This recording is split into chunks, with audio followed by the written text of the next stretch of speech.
चंडिकाय नमः। ओम नमः चंडिकाय। विश्वामित्र बोले, राजन, तुम्हारी विपुल कीर्ति संसार में व्याप्त है। इस बात की जानकारी मुझे बहुत पहले से है। वशिष्ठ ने कहा था कि भूमंडल पर ऐसा कोई दाता नहीं है। ये महाराजा हरिश्चंद्र सूर्यवंश में उत्पन्न हुए हैं। इनके समान दानशील राजा न पहले कभी हुआ है और न ही आगे होगा। इनके पिता का नाम त्रिशंकु था। पृथ्वी पर वह परम उदार नरेश माने जाते हैं। इसलिए राजन, मैं तुमसे प्रार्थना करता हूँ कि मेरे यहाँ पुत्र के विवाह की समस्या उपस्थित है। महाभाग, इस कार्य को संपन्न करने के लिए मुझे धन देने की कृपा करो। राजा ने कहा, विपेंद्र, आप विवाह कीजिए। मैं आपके आज्ञानुसार धन देने को तैयार हूँ। जितना धन चाहते हो उतना आपको दिया जाएगा। व्यासी कहते हैं, राजन, इस प्रकार हरिश्चंद्र के कहने पर उन्हें ठगने के लिए पूर्ण प्रयत्नशील विश्वामित्र ने गांधर्वी माया प्रकट करके सामने उपस्थित कर दी। एक सुकुमार पुत्र और एक 10 वर्ष की कन्या। ये दोनों उन्हें दृष्टिगोचर होने लगे। मुनि ने कहा, नृपश्रेष्ठ, आज इन्हीं दोनों का विवाह करना परम आवश्यक हो गया है। किसी गृहस्थी के लड़के लड़की का विवाह कर दिया जाए तो इसका पुण्य राजसूय यज्ञ से भी बढ़कर है। इस समय यदि तुम इस विवाह कार्य को संपन्न कर देते हो तो अवश्य पुण्य के भागी बन जाओगे। महाराज हरिश्चंद्र विश्वामित्र की माया से अपनी विवेक शक्ति खो चुके थे। उपयुक्त बात सुनकर उन्होंने धन देने की प्रतिज्ञा कर ली। कहा, बहुत अच्छा, मैंने जो कहा है उसमें किंचित मात्र त्रुटि ना होगी। तब मुनि ने मार्ग बता दिया कि और कहा, राजा, उसी रास्ते अपने नगर को चले जाएं। उन्हें ठग कर विश्वामित्र ने भी अपने आश्रम की राह पकड़ी। तदनंतर हरिश्चंद्र के पास पहुंचकर उनसे कहा, राजन, वेदी का कार्य पूर्ण होने के लिए उस अवसर पर आज तुम मुझे अभिलषित दान देने की कृपा करो। राजा हरिश्चंद्र ने कहा, द्विजय, आप क्या चाहते हैं बताइए। मैं आपकी अभिलषित वस्तु अवश्य दूंगा, देने को तत्पर हूँ। मेरे लिए जगत में यदि कोई अदेय वस्तु है तो वह केवल यश है, क्योंकि जिससे धन पाकर यश नहीं कमाया उसका जीवन व्यर्थ समझा जाता है। निर्मल यश के कारण परलोक में भी सुख सुविधाएं प्राप्त होती हैं। विश्वामित्र बोले, महाराज, परम पुनीत वेदी के इस शुभ अवसर पर आप हाथी, घोड़ा, रथ और रत्नों से भरा पूरा संपूर्ण राज्य वर को दहेज के रूप में दे दीजिए।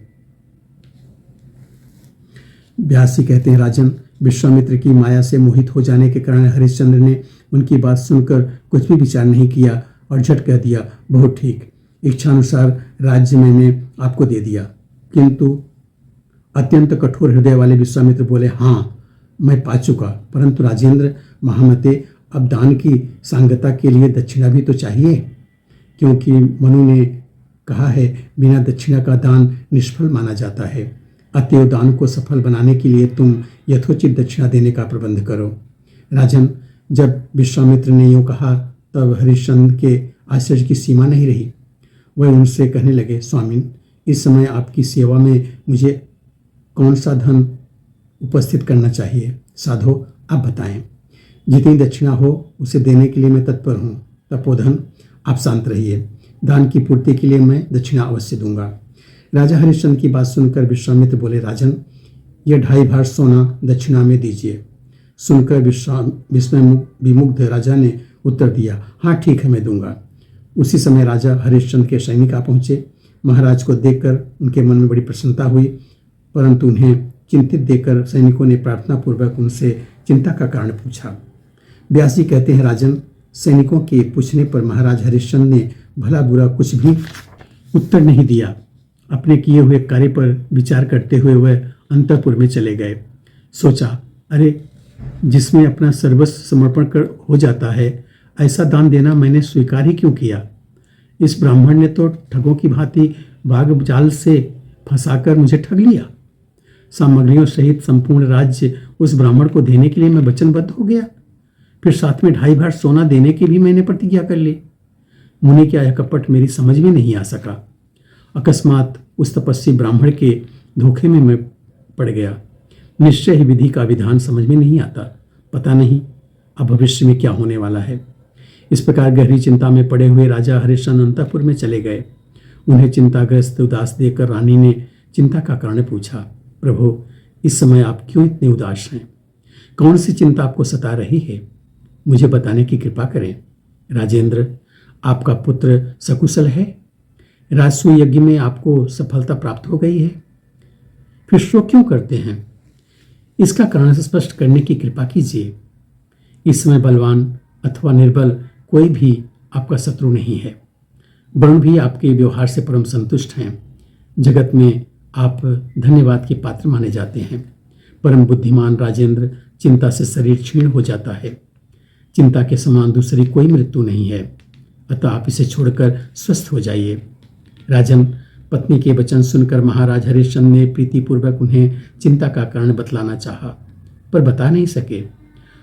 उस समय उनका रोम रोम चिंता से व्याप्त था। भोजन तक छूट गया था। वह स्वच्छ शैया पर सोए थे, परंतु उन्हें नींद नहीं आ रही थी। चिंतातुर महाराज हरिश्चंद्र प्रातःकाल उठकर जब संध्या वंदन आदि क्रिया संपन्न कर रहे थे, ठीक उसी समय विश्वामित्र वहां पहुंचे। उन सर्वस्वहारी मुनि के आने की सूचना द्वारपालों ने राजा के पास पहुंचाई। राजा आज्ञा पाकर मुनि अंदर आए। राजा ने बार बार उन्हें प्रणाम किया। उसी क्षण मुनि कहने लगे। विश्वामित्र ने कहा, राजन, राज्य की ममता छोड़कर अब इसे मुझे दे दो, क्योंकि वाणी से तुम इसे मुझे दे चुके हो।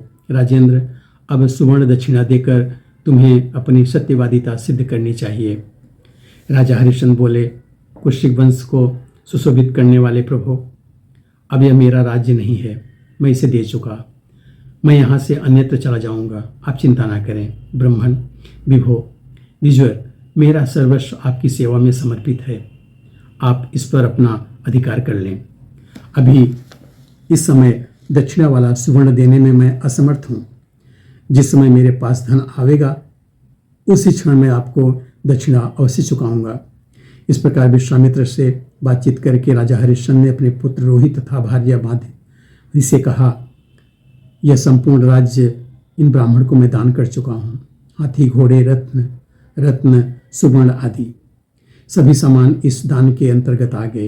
केवल हम 3 व्यक्तियों के शरीर को छोड़कर, और सबका सब इन्हें समर्पित हो गया। अतः हम लोगों को अब अयोध्या छोड़कर किसी एक गहन वन में चले जाना चाहिए। मुनि, इस समृद्धिशाली राज्य का भली भांति उपयोग करें। राजन, अपने पुत्र और पत्नी के यूं कहकर परम धार्मिक राजा हरिश्चंद्र राजभवन से निकल गए। उस समय भी विश्वामित्र के प्रति उन सदाचारी राजा के मुख से आदर के ही शब्द निकल रहे थे। उन्हें जाते देखकर पुत्र रोहित तथा रानी माधवी उनके साथ ही हो लिए। इन तीनों की स्थिति देखकर नगर में हाहाकार मच गया। अयोध्या में रहने वाले संपूर्ण प्राणियों की आंखें जल बरसाने लगी। वे पुकार पुकार कर रोने लगे, हाय राजन, आपने यह क्या कर डाला? कहाँ से क्लेश की यह सघन घटा आपके ऊपर घिर आई? महाराज, यह निश्चय है कि आप दैववशिष धूर्त ब्राह्मण के धोखे में आ गए। महात्मा पुत्र था साध्वी सतरानी के सहित राजा हरिश्चंद्र की यह दशा देखकर सभी वर्ण के लोग अत्यंत खेद प्रकट करने लगे। पूर्ववासियों ने राजा उस समय दुराचारी ब्राह्मण की घोर निंदा आरंभ कर दी। ब्राह्मण लोग दुख से घबराकर कहने लगे, यह महान धूर्त है। महाराज हरिश्चंद्र नगर से निकल कर जा रहे थे, इतने में विश्वामित्र आ गए और बड़ी निष्ठुरता से कहने लगे, राजन, मेरी दक्षिणा का सुवर्ण अभी देकर जाओ, अथवा कह दो कि मैं नहीं दूंगा, फिर तो मैं यह सोना छोड़ दूंगा। राजन, तुम्हारे हृदय में राज्य का लोभ हो तो इसे भी वापस ले सकते हो। देने के लिए प्रतिज्ञा कर चुका हूँ, इस पर तुम्हारी मान्यता होनी चाहिए, फिर देने में क्या हिचक। विश्वामित्र के इस प्रकार करने पर सत्य प्रतिज्ञ राजा हरिश्चंद्र ने अपना अत्यंत दीनता प्रकट करते हुए प्रणाम किया और हाथ जोड़कर कहने लगे। यहाँ पर 7वें स्कंद का 19वां अध्याय पूरा होता है। बोलो सच्चे दरबार की जय।